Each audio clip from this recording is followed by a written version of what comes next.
ലൂക്കോസ് എഴുതിയ സുവിശേഷം അധ്യായം 9. പിന്നെ യേശു തൻ്റെ 12 ശിഷ്യരെ അടുത്ത് വിളിച്ചു.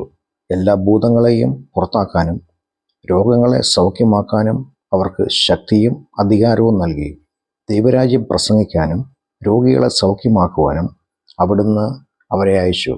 യേശു അവരോട്, യാത്രയ്ക്ക് വേണ്ടി വടിയോ സഞ്ചിയോ അപ്പമോ പണമോ ഒന്നും നിങ്ങൾ എടുക്കരുത്. 2 വസ്ത്രം പോലും അരുത്. നിങ്ങൾ ഏതെങ്കിലും വീട്ടിൽ ചെന്നാൽ ആ പട്ടണം വിട്ടു പോകും വരെ അവിടെ തന്നെ താമസിക്കുക. ആരെങ്കിലും നിങ്ങളെ സ്വീകരിക്കാതിരുന്നാൽ ആ പട്ടണം വിട്ടു പോകുമ്പോൾ അവർക്കെതിരെയുള്ള സാക്ഷ്യത്തിനായി നിങ്ങളുടെ കാലിലെ പൊടി കുടഞ്ഞു കളയുക. അങ്ങനെ ശിഷ്യർ പുറപ്പെട്ട് ഗ്രാമങ്ങൾ തോറും സുവിശേഷം പ്രസംഗിച്ചും എല്ലായിടത്തും രോഗികളെ സൗഖ്യമാക്കിയും സഞ്ചരിച്ചു. സംഭവിക്കുന്നതെല്ലാം ഇടപ്രഭുവായ ഹെരോദാവ് കേട്ട് പരിഭ്രാന്തനായി. കാരണം യോഹന്നാൻ മരിച്ചവരിൽ നിന്നും ഉയർത്തെഴുന്നേറ്റിരിക്കുന്നുവെന്ന് ചിലരും, ഏലിയാവ് പ്രത്യക്ഷപ്പെട്ടിരിക്കുന്നുവെന്ന് മറ്റു ചിലരും, പുരാതന പ്രവാചകന്മാരിൽ ഒരാൾ ഉയർത്തെഴുന്നേറ്റിരിക്കുന്നുവെന്ന് വേറെ ചിലരും പറയുന്നുണ്ടായിരുന്നു. യോഹന്നാനെ ഞാൻ തന്നെ ശിരച്ഛേദം ചെയ്തല്ലോ, പിന്നെ ഇങ്ങനെയൊക്കെ പറഞ്ഞു കേൾക്കുന്ന ഇദ്ദേഹം ആരാണ് എന്ന് പറഞ്ഞ് ഹെരോദാവ് യേശുവിനെ കാണാൻ ശ്രമിച്ചുകൊണ്ടിരുന്നു. അപ്പോസ്തലന്മാർ തിരികെ വന്നപ്പോൾ തങ്ങൾ ചെയ്തതെല്ലാം യേശുവിനെ അറിയിച്ചു. അവിടുന്ന് അവരെ കൂട്ടിക്കൊണ്ട് തനിയെ ബേത്സയിദ എന്ന പട്ടണത്തിലേക്ക് പോയി. എന്നാൽ ഇതറിഞ്ഞ് ജനക്കൂട്ടം പിന്നാലെ ചെന്ന് യേശു അവരെ സ്വീകരിക്കുകയും ദൈവരാജ്യത്തെപ്പറ്റി അവരോട് സംസാരിച്ച് രോഗസൗഖ്യം ആവശ്യമായിരുന്നവരെ സൗഖ്യമാക്കുകയും ചെയ്തു. പകൽ കഴിയാറായപ്പോൾ 12 അപ്പോസ്തലന്മാരും അടുത്തു വന്ന് യേശുവിനോട്, നാം ഇവിടെ ഒരു വിജന സ്ഥലത്താണല്ലോ. ചുറ്റുമുള്ള ഗ്രാമങ്ങളിലും നാട്ടിൻ പുറങ്ങളിലും പോയി താമസിക്കാനും ഭക്ഷണസാധനങ്ങൾ ലഭിക്കാനും ജനത്തെ പറഞ്ഞയച്ചാലും എന്ന് പറഞ്ഞു. എന്നാൽ അവിടുന്ന് അവരോട്, നിങ്ങൾ തന്നെ അവർക്കെന്തെങ്കിലും ഭക്ഷിക്കാൻ കൊടുക്കുക എന്ന് പറഞ്ഞു. അതിനവർ, 5 അപ്പവും 2 മീനുമല്ലാതെ ഒന്നും ഞങ്ങളുടെ കയ്യിലില്ല. അല്ലെങ്കിൽ ഞങ്ങൾ പോയി ഈ ജനങ്ങൾക്ക് മുഴുവൻ ഭക്ഷണം വാങ്ങേണ്ടി വരും എന്ന് പറഞ്ഞു. അവിടെ ഏകദേശം 5000 പുരുഷന്മാർ ഉണ്ടായിരുന്നു. പിന്നെ അവിടുന്ന് ശിഷ്യരോട്, ജനത്തെ 50 പേർ വീതമുള്ള കൂട്ടമായി ഇരുത്തുക എന്ന് പറഞ്ഞു. അവർ അങ്ങനെ ചെയ്തു, എല്ലാവരെയും ഇരുത്തി. അതിനുശേഷം യേശു ആ 5 അപ്പവും 2 മീനും എടുത്ത് സ്വർഗത്തിലേക്ക് കണ്ണുകൾ ഉയർത്തി അവ വാഴ്ത്തി നുറുക്കി ജനങ്ങൾക്ക് വിളമ്പാൻ ശിഷ്യരെ ഏൽപ്പിച്ചു. എല്ലാവരും ഭക്ഷിച്ച് തൃപ്തരായി. ശേഷിച്ച അപ്പനുറുക്കുകൾ ശിഷ്യർ ശേഖരിച്ച് അത് 12 കുട്ട ഉണ്ടായിരുന്നു. ഒരിക്കൽ യേശു ഒറ്റയ്ക്ക് പ്രാർത്ഥിക്കുമ്പോൾ ശിഷ്യരും സമീപമുണ്ടായിരുന്നു. അവിടുന്ന് അവരോട്, ഞാൻ ആരാണ് എന്ന് ജനക്കൂട്ടം പറയുന്നത് എന്ന് ചോദിച്ചു. അതിന് ശിഷ്യർ, യോഹന്നാൻ സ്നാപകനെന്ന് ചിലരും, ഏലിയാവെന്ന് ചിലരും, പുരാതന കാലത്ത് ജീവിച്ചിരുന്ന പ്രവാചകന്മാരിൽ ഒരാൾ ഉയർത്തെഴുന്നേറ്റിരിക്കുന്നുവെന്ന് വേറെ ചിലരും പറയുന്നുവെന്ന് ഉത്തരം പറഞ്ഞു. അപ്പോൾ യേശു അവരോട്, എന്നാൽ ഞാൻ ആരെന്നാണ് നിങ്ങൾ പറയുന്നത് എന്ന് ചോദിച്ചതിന്, ദൈവത്തിൻ്റെ ക്രിസ്തു എന്ന് പത്രോസ് ഉത്തരം പറഞ്ഞു. ഇക്കാര്യം ആരോടും പറയരുത് എന്ന് യേശു അവരോട് കർശനമായി കൽപ്പിച്ചു. മനുഷ്യപുത്രൻ വളരെ കഷ്ടം സഹിക്കുകയും ജനത്തിൻ്റെ പ്രമാണികളാലും മുഖ്യ പുരോഹിതന്മാർ, വേദശാസ്ത്രികൾ എന്നിവരാലും തിരസ്കരിക്കപ്പെട്ട് കൊല്ലപ്പെടുകയും 3-ാം ദിവസം ഉയർത്തെഴുന്നേൽക്കുകയും വേണം എന്നും അവരോട് പറഞ്ഞു. അതിനുശേഷം അവിടുന്ന് എല്ലാവരോടുമായി പറഞ്ഞത്, ഒരാൾ എന്നെ അനുഗമിക്കാൻ ആഗ്രഹിച്ചാൽ അയാൾ സ്വയം ത്യജിച്ച് അനുദിനം സ്വന്തം ക്രൂശ് എടുത്തുകൊണ്ട് എന്നെ അനുഗമിക്കണം. ആരെങ്കിലും സ്വന്തം ജീവനെ രക്ഷിക്കാൻ ആഗ്രഹിച്ചാൽ അതിനെ നഷ്ടപ്പെടുത്തും. എൻ്റെ നിമിത്തം ആരെങ്കിലും സ്വന്തം ജീവനെ നഷ്ടപ്പെടുത്തിയാലോ അതിനെ രക്ഷിക്കും. ഒരു മനുഷ്യൻ സർവ്വലോകവും നേടിയിട്ടും സ്വയം നഷ്ടപ്പെടുത്തുകയോ നശിപ്പിക്കുകയോ ചെയ്താൽ അയാൾക്ക് എന്ത് പ്രയോജനം? ആരെങ്കിലും എന്നെക്കുറിച്ചോ എൻ്റെ വചനങ്ങളെക്കുറിച്ചോ ലജ്ജിച്ചാൽ മനുഷ്യപുത്രൻ തൻ്റെ മഹത്വത്തിലും പിതാവിൻ്റെയും വിശുദ്ധ ദൂതന്മാരുടെയും മഹത്വത്തിലും വരുമ്പോൾ അയാളെക്കുറിച്ചും ലജ്ജിക്കും. എന്നാൽ സത്യമായി ഞാൻ നിങ്ങളോട് പറയുന്നു, ദൈവരാജ്യം കാണുന്നതിന് മുമ്പ് മരണം രുചിക്കാത്തവർ ചിലർ ഇവിടെ നിൽക്കുന്നവരിൽ ഉണ്ട്.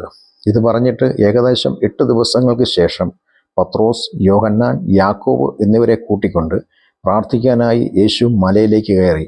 പ്രാർത്ഥിച്ചുകൊണ്ടിരുന്നപ്പോൾ യേശുവിൻ്റെ മുഖരൂപം വ്യതിയാനപ്പെട്ടു. അവിടുത്തെ വസ്ത്രം വെട്ടിത്തിളങ്ങുന്ന വെണ്മയായി തീർന്നു.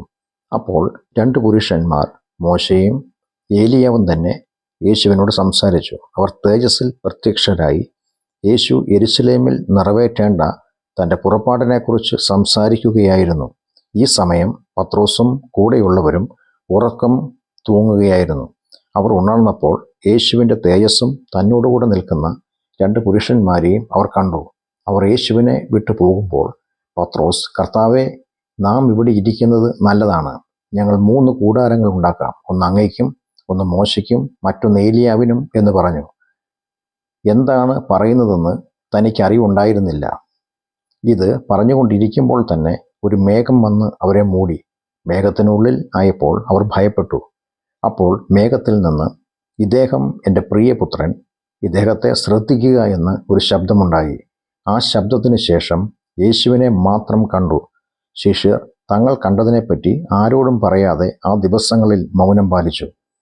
അടുത്ത ദിവസം അവർ മലയിൽ നിന്നിറങ്ങി വന്നപ്പോൾ വലിയൊരു ജനസമൂഹം യേശുവിനെ കാണാൻ വന്നു. അപ്പോൾ ജനക്കൂട്ടത്തിൽ നിന്നൊരാൾ നിലവിളിച്ചുകൊണ്ട് പറഞ്ഞു, ഗുരു, എൻ്റെ മകനെ കടാക്ഷിക്കണം എന്ന് ഞാൻ അങ്ങയോട് അപേക്ഷിക്കുന്നു. അവൻ എൻ്റെ ഏകപുത്രനാണ്. ഒരു ദുരാത്മാവ് അവനെ പിടികൂടുമ്പോൾ അവൻ പെട്ടെന്ന് അലറി വിളിക്കുന്നു. അത് അവനെ നിലത്ത് വീഴ്ത്തി കോച്ചി ഉലച്ച് അവൻ്റെ വായിലൂടെ നുരയും പതിയും വരുത്തുകയും ചെയ്യുന്നു. അത് അവനെ വിട്ടുമാറാതെ തുടർമാനമായി ഉപദ്രവിക്കുന്നു.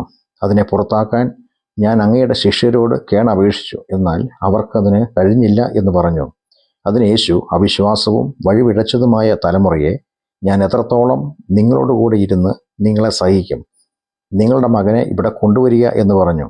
ആ ബാലൻ വരുമ്പോൾ ഭൂതം അവനെ നിലത്ത് തള്ളിയിട്ട് കോച്ചി. എന്നാൽ യേശു ആ അശുദ്ധാത്മാവിനെ ശാസിച്ച് ബാലനെ സൗഖ്യമാക്കി അവൻ്റെ പിതാവിനെ ഏൽപ്പിച്ചു. എല്ലാവരും ദൈവത്തിൻ്റെ മഹാശക്തിയിൽ വിസ്മയിച്ചു. യേശു ചെയ്ത എല്ലാ പ്രവൃത്തികളെക്കുറിച്ചും ജനം ആശ്ചര്യപ്പെട്ടിരിക്കുമ്പോൾ അവിടുന്ന് തൻ്റെ ശിഷ്യരോട്, ഈ വാക്കുകൾ നിങ്ങളുടെ ചെവിയിൽ പതിയട്ടെ.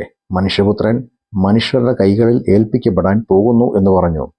എന്നാൽ ഈ വാക്കുകൾ അവർക്ക് മനസ്സിലായില്ല. ഇത് മനസ്സിലാക്കാൻ കഴിയാത്ത വിധത്തിൽ അവരിൽ നിന്നും മറയ്ക്കപ്പെട്ടിരുന്നു. അതിനെക്കുറിച്ച് യേശുവിനോട് ചോദിക്കാനും അവർ ഭയപ്പെട്ടു. തങ്ങളുടെ ഇടയിൽ ഏറ്റവും വലിയവൻ ആരാണ് എന്നതിനെക്കുറിച്ച് ശിഷ്യരുടെ ഇടയിൽ ഒരു തർക്കമുണ്ടായി. എന്നാൽ യേശു അവരുടെ ഹൃദയ ചിന്തകൾ മനസ്സിലാക്കി ഒരു ശിശുവിനെ എടുത്ത് അരികെ നിർത്തി. എന്നിട്ട് അവരോട്, എൻ്റെ നാമത്തിൽ ഈ ശിശുവിനെ സ്വീകരിക്കുന്നവൻ എന്നെ സ്വീകരിക്കുന്നു, എന്നെ സ്വീകരിക്കുന്നവൻ എന്നെ അയച്ചവനെ സ്വീകരിക്കുന്നു.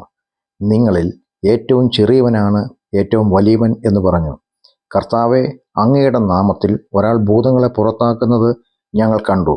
അയാൾ ഞങ്ങളോടുകൂടെ അങ്ങയെ അനുഗമിക്കാത്തത് കൊണ്ട് ഞങ്ങൾ അയാളെ വിലക്കി എന്ന് യോഹന്നാൻ യേശുവിനോട് പറഞ്ഞു. അതിന് യേശു അവനോട്, അയാളെ വിലക്കരുത്.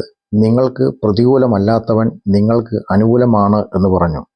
തൻ്റെ സ്വർഗാരോഹണത്തിനുള്ള ദിവസങ്ങൾ അടുത്തപ്പോൾ അവിടുന്ന് യെരുശലേമിലേക്ക് പോകാൻ മനസ്സുറപ്പിച്ചു. തനിക്ക് മുമ്പേ ദൂതന്മാരെ അയച്ചു.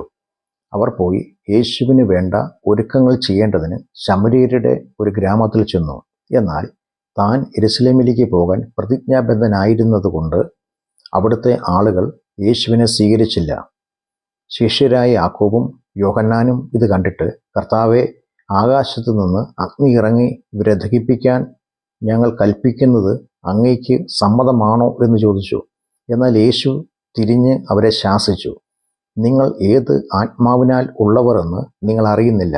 മനുഷ്യപുത്രൻ മനുഷ്യരുടെ ജീവനെ നശിപ്പിക്കാനല്ല, രക്ഷിക്കാനാണ് വന്നിരിക്കുന്നത് എന്ന് പറഞ്ഞു. പിന്നെ അവർ മറ്റൊരു ഗ്രാമത്തിലേക്ക് പോയി. അവർ പോകുമ്പോൾ വഴിയിൽ വെച്ച് ഒരാൾ യേശുവിനോട്, അങ്ങ് എവിടെ പോയാലും ഞാൻ അങ്ങയെ അനുഗമിക്കുമെന്ന് പറഞ്ഞു. അതിന് യേശു, കുറുനരികൾക്ക് മാളങ്ങളും ആകാശത്തിലെ പക്ഷികൾക്ക് കൂടുകളുമുണ്ട്, എന്നാൽ മനുഷ്യപുത്രനോ തലചായ്ക്കാൻ ഒരിടവുമില്ല എന്നുത്തരം പറഞ്ഞു. അനന്തരം യേശു മറ്റൊരാളോട്, എന്നെ അനുഗമിക്കുക എന്ന് പറഞ്ഞപ്പോൾ അയാൾ, കർത്താവെ, ഞാൻ ആദ്യം പോയി എൻ്റെ പിതാവിനെ അടക്കാൻ അനുവാദം തന്നാലും എന്ന് പറഞ്ഞു. എന്നാൽ യേശു അയാളോട്, മരിച്ചവർ തങ്ങളുടെ മരിച്ചവരെ അടക്കം ചെയ്യട്ടെ, നീയോ പോയി ദൈവരാജ്യം പ്രസംഗിക്കുക എന്ന് പറഞ്ഞു. വേറൊരാൾ, കർത്താവെ, ഞാൻ അങ്ങയെ അനുഗമിക്കാം, എന്നാൽ ആദ്യം എൻ്റെ വീട്ടിലുള്ളവരോട് യാത്ര പറയാൻ അനുവാദം തരയണം എന്ന് പറഞ്ഞു. യേശു അയാളോട്, കലപ്പയിൽ കൈവച്ച ശേഷം പുറകോട്ട് തിരിഞ്ഞു നോക്കുന്നവൻ ആരും ദൈവരാജ്യത്തിന് അനുയോജ്യനല്ല എന്ന് പറഞ്ഞു.